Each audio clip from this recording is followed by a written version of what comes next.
I already went ahead and I opened the zip files. So as you can see, all the images are over here right now. If we start off, for example, with orange, then yes, that's this one.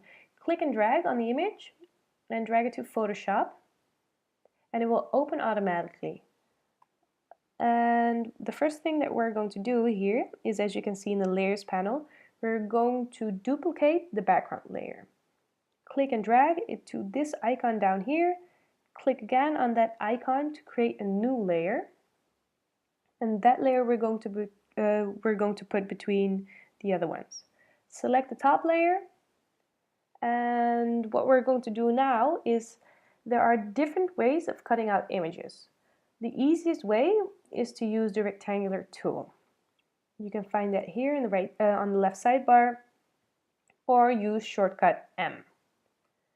Click and drag to select the area you would like to delete, like this. And you might notice that nothing has changed here on the main artboard, but if you look here in the layers panel, you can see that the top layer is missing the left side. We're going to switch off the background layer, and now you'll see it also on the artboard. We're going to do the same with the other sides.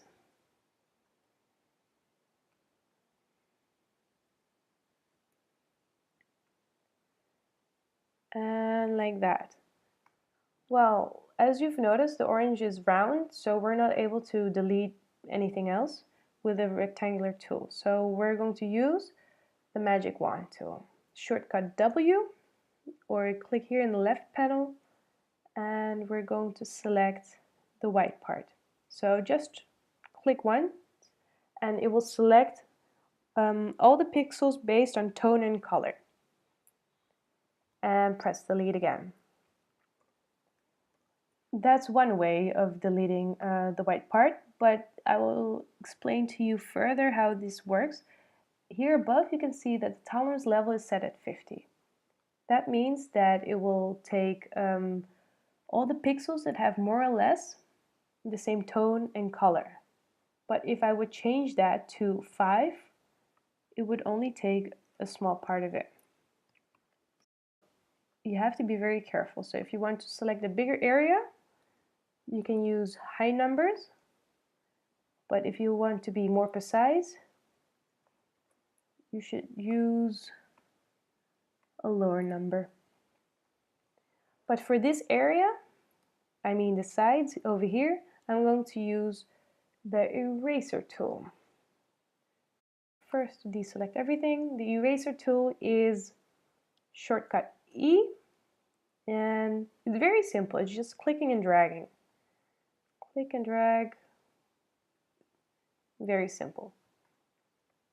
But if you would like to use a bigger brush, then you could use, then it's just right click and you can make the brush bigger or smaller. It depends on you. Here you've got different brush sizes, or here you've got different brushes, and here you can change the brush size. Oh, that's a bit too big, but this one is good enough. Well, you can see the difference, but I prefer to use this one with a harder edge.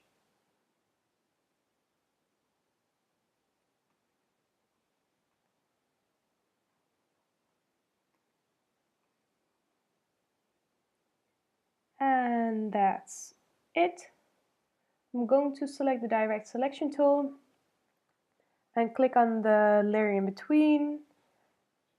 And what I'm going to do now is I'm going to turn this layer, the layer that's in between both of them, I'm going to turn it black. So I'm going to use the bucket tool, shortcut G, and black is already selected over here as a default color, and click once. And you'll see that here, especially on the sides, I've missed the edges. Select the top layer. I'm going to select the eraser again and erase those.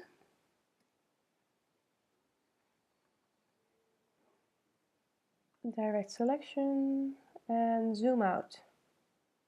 I'm going to turn the black layer off. And that's it. We've cut out our first shape.